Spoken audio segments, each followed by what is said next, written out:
Et salut tout le monde, bienvenue sur la chaîne des Synopsia. J'espère que vous allez bien. Aujourd'hui on se retrouve pour un format un petit peu particulier sur ma chaîne, mais pas du tout particulier sur YouTube, puisque on se retrouve pour mon premier vlog. C'est pas le premier que je tourne, loin de là, ça fait plusieurs fois que je m'y essaye. Mais c'est pas forcément évident parce que voilà, c'est pas un format avec lequel je suis forcément à l'aise, j'ai l'impression que j'ai pas assez de choses à vous raconter. Et aussi je filme avec mon téléphone, donc c'est pas toujours pratique puisque évidemment je n'ai pas du tout de retour sur moi, je filme un petit peu à l'aveugle. Donc faire des plans un petit peu partout où je vais, c'est pas toujours le truc le plus simple à faire avec un téléphone. Donc peut-être que c'est un format que je vais amener petit à petit sur la chaîne, si tant est que j'ai du matériel qui arrive dans ma vie. Mais voilà, avant de me lancer dans tout ça, ce matériel, je voulais voir un petit peu ce que ça donnait vraiment si je postais ce genre de contenu vlog. Je me suis dit qu'un vlog par mois, c'était plutôt pas mal, parce qu'avec ça, je peux vous montrer des lectures que je suis en train de faire, mais que j'ai pas nécessairement un avis hyper construit à donner dessus, ou j'ai pas envie de me mettre forcément dans une vidéo bilan lecture. Du coup, voilà, on va voir un petit peu ce que je vais vous montrer. Des fois, ça va être aussi des livres que j'ai reçus par la poste, voilà, des petits colis, ce genre de choses. Comme ça en met un petit peu moins dans le book haul à vous expliquer aussi. Même si, voilà, en ce moment, je suis très light niveau achat, puisque j'ai dit que début 2022, j'ai essayé de me calmer sur les dépenses, mais c'est pas toujours évident. Du coup là on est samedi matin, c'est le début du week-end, ce midi je vais manger au restaurant avec mon papa. Du coup ce matin j'ai envie de vous montrer deux réceptions qui sont arrivées dans ma boîte aux lettres et qui vraiment sont deux réceptions que j'attendais énormément. J'ai déjà tourné à cet instant puisque parmi ces réceptions j'ai reçu un coffret en fait. Que je m'étais interdit d'ouvrir avant de filmer, sauf que j'ai déjà filmé cette vidéo, sauf que mon téléphone s'était éteint entre temps. Je vous le rappelle, je n'ai pas de retour, du coup j'ai filmé 30 minutes dans le vide. Bref, c'était un pur bonheur. Du coup le coffret est ouvert, c'est pas grave. Mais voilà, sachez que c'est la deuxième fois que je tourne ce passage, voilà. Du coup, je vais commencer par la chose que j'attendais le plus, vraiment. C'est donc le coffret du troisième tome de Veil. Voilà, Veil qui a été une de mes premières lectures de 2022. C'est une œuvre que j'avais dans ma pile à lire depuis vraiment très très longtemps, mais j'ai attendu un petit peu de m'y lancer, puisque entre temps on a appris qu'il y aurait un troisième tome finalement, puisque c'est une œuvre qui devait se dérouler seulement en 2 tomes. Donc voici la beauté, enfin, franchement c'est une pépite, je compte la lire ce week-end. Voilà, je m'étais dit que pourquoi pas peut-être vous filmer quelques passages de ma lecture, parce que c'est vraiment une œuvre que j'aime beaucoup et qui est toute douce, toute en élégance, voilà, sur ces deux personnages. Donc on suit une femme qui est aveugle et un homme de police, voilà, et tous deux vont apprendre à se connaître, mais de manière toute douce, pleine de politesse, d'élégance et de taquinerie. J'aime beaucoup ce titre qui est assez unique, ça se découpe en petites scénettes, donc c'est hyper rapide à lire. Et donc du coup dans ce magnifique coffret, on avait donc une petite lettre de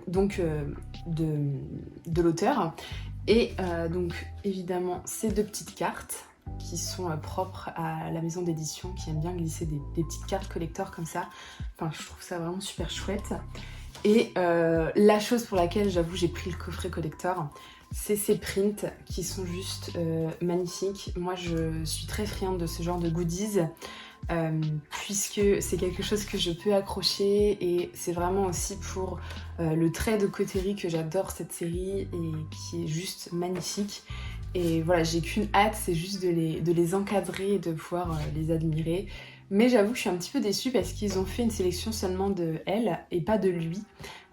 Donc j'espère peut-être un prochain collector où on aura des visuels de lui un petit peu, parce que voilà, comme ça on peut les mettre ensemble. La deuxième chose que j'ai reçue, je suis hyper contente de l'avoir enfin trouvée. Je suis assez nulle pour trouver des mangas qui sont assez rares. Alors rares parce que les gens spéculent beaucoup sur le titre et vont le vendre à des prix exorbitants.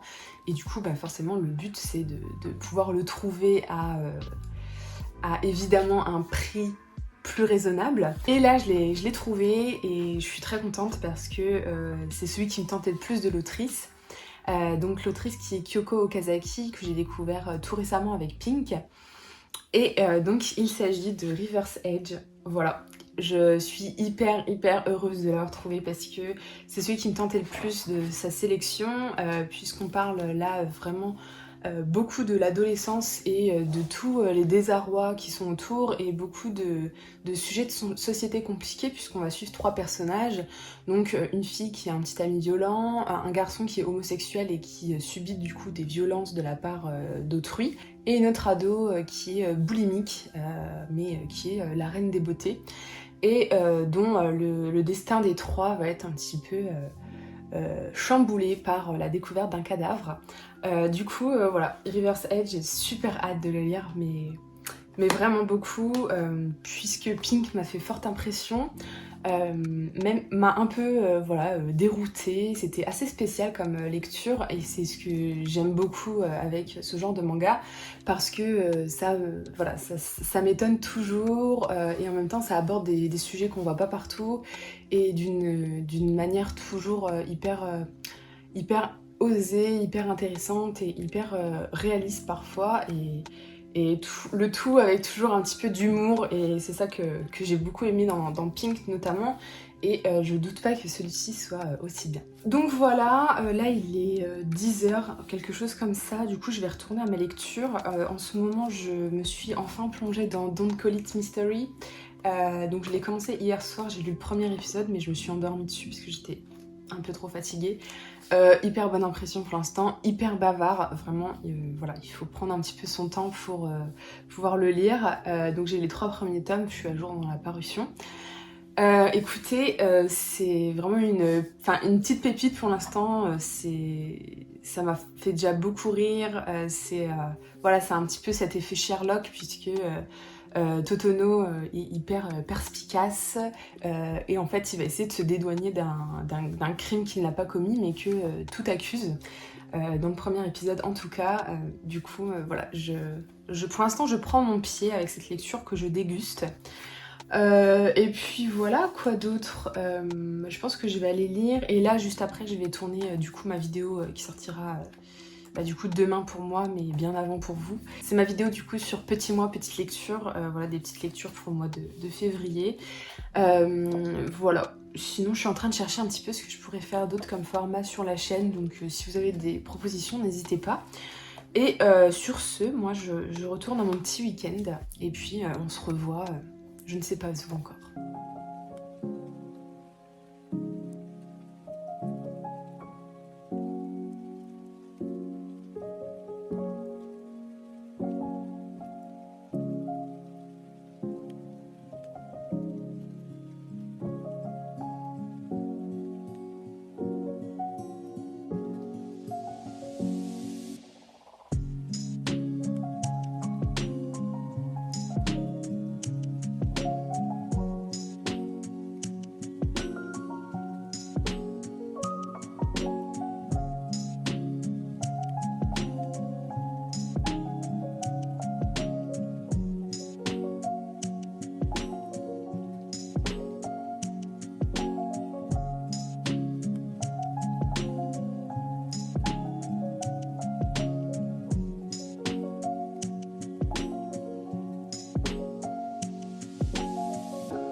J'espère que vous allez toujours bien. Du coup on se retrouve le lendemain de la première partie du vlog. Donc hier j'ai pas beaucoup lu, puisque je suis allée faire les soldes avec ma soeur. J'ai trouvé 2 paires de chaussures pour rien du tout, moins 70% et moins 50%, j'étais trop contente. Mais enfin voilà, c'est vrai que j'ai pas du tout filmé parce que déjà j'y ai pas pensé, et de deux je sais pas trop si c'est pertinent de faire du shopping sur cette chaîne qui n'est pas en lien avec les livres. Donc voilà, je savais pas trop quoi faire, et ce matin je suis allée chez Floralis Garden et j'ai acheté 2 plantes. Voilà, je suis très contente, ça me fait 3 plantes chez moi. Je pense que je prends un peu trop goût aux plantes, j'ai envie d'en avoir plein. en espérant que mon appartement ne devienne pas une jungle du coup. Mais voilà, je suis trop contente pour les intéresser. Je vous mettrai des petites captures de ce que j'ai acheté. Sinon, alors du coup, hier j'ai lu les 2 premiers tomes de Don't Call It Mystery, donc de Yumi Tamura, donc il me reste encore le tome 3 dans ma pile à lire. C'est hyper bavard, donc voilà, ça se lit pas non plus très rapidement, mais c'était vraiment super chouette. Je regrette pas du tout d'avoir fait totalement confiance à ce titre, que je trouve vraiment très intelligent enfin, je trouve que c'est un petit chef-d'œuvre pour moi parce que, bon, en fait, c'est découpé en épisodes. Et donc, par exemple, dans le tome 1, on a 2 épisodes. Le premier épisode est assez classique, puisqu'en fait, Totono va être interrogé par des policiers parce qu'il est, du coup, accusé d'un crime qu'il n'a pas commis. Et il va un petit peu cerner les personnages un à un petit peu leur personnalité et leurs secrets. Voilà, un petit peu vraiment à la Sherlock. Et l'épisode 2 est, je trouve, un petit peu plus intéressant et vraiment addictif. Ça apporte vraiment beaucoup de vérité sur la vie, sur les points de vue, sur enfin, pas mal de choses. Totono est hyper pertinent comme personnage et hyper intéressant, bien que bavard. Tout ce qu'il dit, voilà, je bois ses paroles. Franchement, c'est pas un titre qu'on voit partout et c'est vraiment dommage. Je vous invite vraiment à suivre ce titre. Il fait fureur au Japon, sachez-le. Du coup, faut vraiment voilà, soutenir cette autrice. Voilà, c'est une autrice de manga en France qui est un petit peu maudite.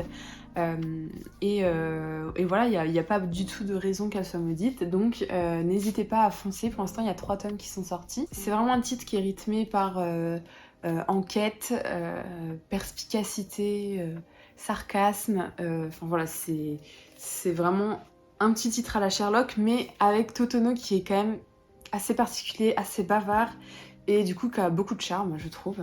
Donc voilà, franchement, n'hésitez pas à tenter Don't Call It Mystery. Et sinon, du coup, je viens de lire le 3e tome de Veil, voilà, qui s'est lu beaucoup trop rapidement à mon goût.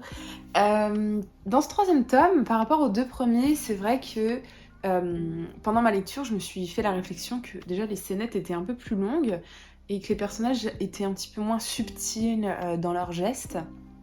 Et ça s'est confirmé en fait quand j'ai lu la note de l'auteur à la fin où lui aussi dit qu'il s'est rendu compte que il les fait un petit peu plus interagir ensemble et discuter, contrairement aux 2 premiers tomes où c'est vraiment des toutes petites scénettes sur un seul et unique sujet, même si voilà, il dit qu'il va garder un petit peu ce format qui est vraiment super sympa.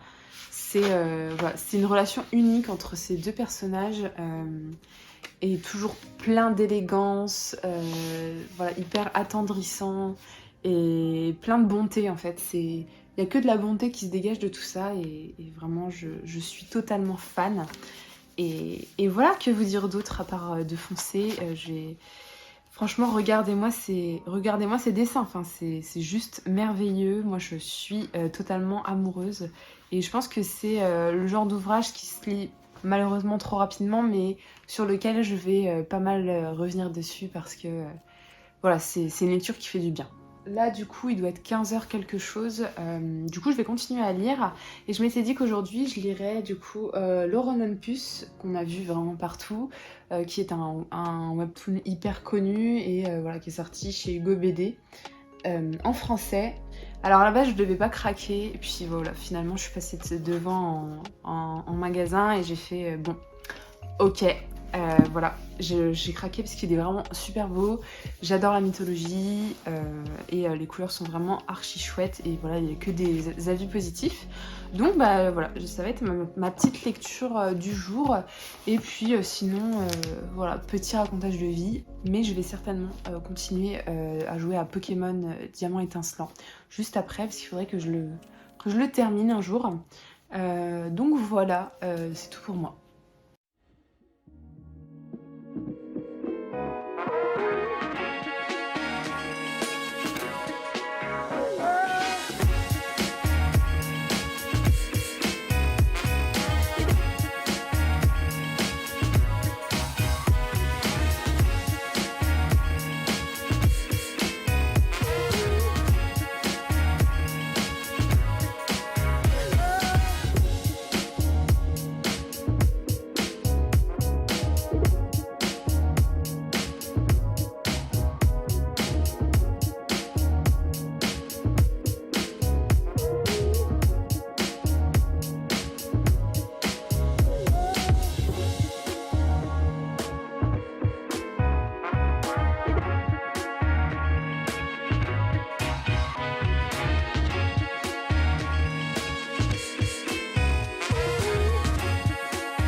est temps de finaliser ce vlog. Je ne sais pas trop comment on termine un vlog, mais voilà, j'ai pas beaucoup pu filmer ces derniers temps. Donc je le finalise très tard par rapport à sa date de début, puisque là je devrais déjà être en train de tourner le deuxième vlog que j'avais prévu à la base, mais bon, je suis en retard puisque, voilà, avoir un appartement, ça prend du temps, avoir des passions, ça prend du temps, et se remettre au sport, ça prend beaucoup de temps. Enfin bref, aujourd'hui, là, je suis retournée à la jardinerie, à Floralis Garden, parce que demain, c'est l'anniversaire de ma sœur. Demain, on est le 20 février, et j'espère que ce vlog sortira demain. Voilà, réponse au montage. Voilà, j'ai acheté une plante à ma sœur parce que je savais pas ce que vous voulez. Et je me suis dit, elle, vu qu'elle vient aussi d'avoir son appart, son vrai appart d'adulte, ben voilà, je m'étais dit qu'une plante c'était toujours sympa et je la trouve vraiment trop belle, j'ai failli lui piquer. J'ai visualisé un peu les derniers rushs que j'ai pu prendre en dehors des trucs où je vous montre des trucs de ma vie. D'ailleurs, n'hésitez pas à me dire si j'en montre trop ou pas assez. Voilà, j'ai pas envie non plus de vous embêter. Enfin, la dernière fois, je suis allée m'acheter des habits. Je me suis dit que j'allais peut-être pas vous les montrer. C'était hors sujet, quoi. Du coup, j'aimerais vraiment rajouter une couche sur Don't Call It Mystery que j'ai donc découvert récemment, alors que voilà, j'achète chaque tome à sa parution. Parce que c'est un titre que je veux soutenir pour son autrice qui est maudite, mais parce que voilà, c'est vraiment un titre assez déconcertant, avec un personnage très bavard, très chiant finalement, mais qui en devient très attachant, voilà, un petit peu à la Sherlock. Voilà, il amène vraiment beaucoup de discussions et d'interrogations sur notre société. Si vous souhaitez découvrir un titre qui vaudra le coup, puisque c'est assez bavard, donc vous en aurez pour un bon temps de lecture avec un tome, ben écoutez, foncez sur Don't Call It Mystery. J'ai aussi découvert El Famoso Lore Olympus. À la base, c'est un webtoon. Moi, le premier webtoon que j'ai vraiment lu en papier, c'était Bâtard, que j'ai abandonné en plein milieu parce que voilà, c'est assez cher déjà les ouvrages, et en plus de ça, j'étais pas assez à fond dedans. Après voilà, c'est un bon titre quand même. Personnellement, j'avais bien aimé le début, mais pas assez pour continuer, et malheureusement, j'ai beaucoup trop de séries en cours pour patienter sur d'autres séries. Enfin voilà, pour m'attarder sur des séries qui ne font pas non plus battre mon cœur à fond. Là, Lore Olympus, c'est vraiment un bel ouvrage en hardback. Franchement, j'ai adoré l'édition française. Je pense que l'édition anglaise était assez similaire. Mais ça avait tout pour me plaire, puisque voilà, on est dans une société actuelle, mais avec tout l'univers en fait de la mythologie grecque. Donc tu suis Hadès, tu suis Zeus, tu suis Perséphone, etc. Donc ça reprend un peu le mythe de Hadès et Perséphone avec Lore Olympus. Et je sais pas trop ce que j'en ai pensé. J'ai trouvé que c'était une lecture qui se lisait super bien. J'ai beaucoup aimé le trait qui est assez particulier, très coloré. Chaque personnage a sa couleur. Après, voilà, même si j'ai trouvé qu'il y avait beaucoup de thématiques hyper importantes, hyper intéressantes, de bien traitées, j'ai trouvé ça vachement ado sur certains points, et je sais pas si c'est peut-être le début aussi, parce que bon, ça commence à dater que l'autrice a publié ses premiers chapitres. Mais honnêtement, ça se lit bien. Voilà, c'est pas le coup de cœur attendu que tout le monde a eu, mais je pense que je serais curieuse de lire la suite, notamment pour les sujets de société assez importants que ça évoque. Et pour ces jolis dessins assez pétillants et vraiment très particuliers, j'ai trouvé, et vraiment un dessin où c'est un dessin assez changeant finalement, où les personnages n'ont pas toujours la même tête, et voilà, c'est tout. Lore Olympus, c'était vraiment sympa. Après quand je vois le nombre de chapitres qu'il y a, je pense qu'il y aura beaucoup de volumes du coup en papier. Donc à voir comme ça si j'achèterai les prochains volumes en version papier. J'ai aussi lu du coup Poison, là qui nous parle de la pauvreté en Chine, où les enfants sont un petit peu délaissés du coup par leurs parents qui vont travailler en ville pendant que les enfants restent à la campagne. Et ça a été un ouvrage assez déconcertant aussi, mais dans le sens un petit peu négatif. Je m'attendais pas du tout à ça, je m'attendais pas à un truc aussi violent, et je m'attendais à ce qu'on se tourne un petit peu plus sur la situation générale, plutôt qu'un cas en particulier qui finalement est devenu un cas très violent. J'ai trouvé que ça manquait quand même assez de profondeur dans ce récit qui est assez court. Voilà, clairement c'est pas un titre qui m'aura marqué malheureusement, mais j'ai beaucoup aimé les couleurs de Golo Zhao que j'aimerais beaucoup découvrir avec ses autres titres du coup. Et enfin, du coup j'ai pas parlé de roman de tout le vlog, mais j'ai lu Swimming Pool, voilà, c'était le dernier Sarah Croissant que je n'ai pas lu dans sa version française. Et ben écoutez, c'est celui que j'ai le moins apprécié, mais je l'ai beaucoup aimé quand même. Mais voilà, on est loin des coups de cœur que j'ai pu avoir pour Tofi et moi et pour Moon Brothers. Inséparable, pareil, m'avait fait pleurer. Ça n'avait pas été un gros coup de cœur, mais ça a été quand même un petit coup de cœur. Là, voilà, on n'est pas sur du coup de cœur. J'ai beaucoup moins ressenti la poésie, même si la thématique est vraiment très touchante, puisque on va suivre une étrangère qui arrive en Angleterre et voilà, on va clairement lui en faire baver, surtout que sa mère elle arrive en Angleterre pour retrouver son conjoint qui les a abandonnés et qui, voilà, au détriment de sa fille, va tout faire pour retrouver cet homme. Et voilà, c'était une bonne lecture avec des sujets importants. Mais il m'a un petit peu moins touchée et il était peut-être un peu trop court aussi. Le soleil nous quitte, donc je pense que c'est aussi pour moi l'heure de vous quitter. Donc voilà, c'est la fin de ce vlog. Et n'hésitez pas à me dire ce que vous avez pensé de ce vlog, si c'est un format que vous appréciez. Moi je pense que c'est plutôt sympa aussi pour faire un petit peu des avis lecture, mais pour changer un peu sur des formats peut-être un peu plus longs, un peu plus chill, moins rythmés. Voilà. N'hésitez pas à me dire ce que vous en pensez, et puis moi je vais réfléchir à une prochaine vidéo. J'ai plein d'idées, mais assez peu de temps. Bref, en tout cas, n'hésitez pas à commenter et à liker cette vidéo, et moi comme d'habitude je vous souhaite de belles lectures et de bons visionnages, et je vous dis à la prochaine vidéo. Salut!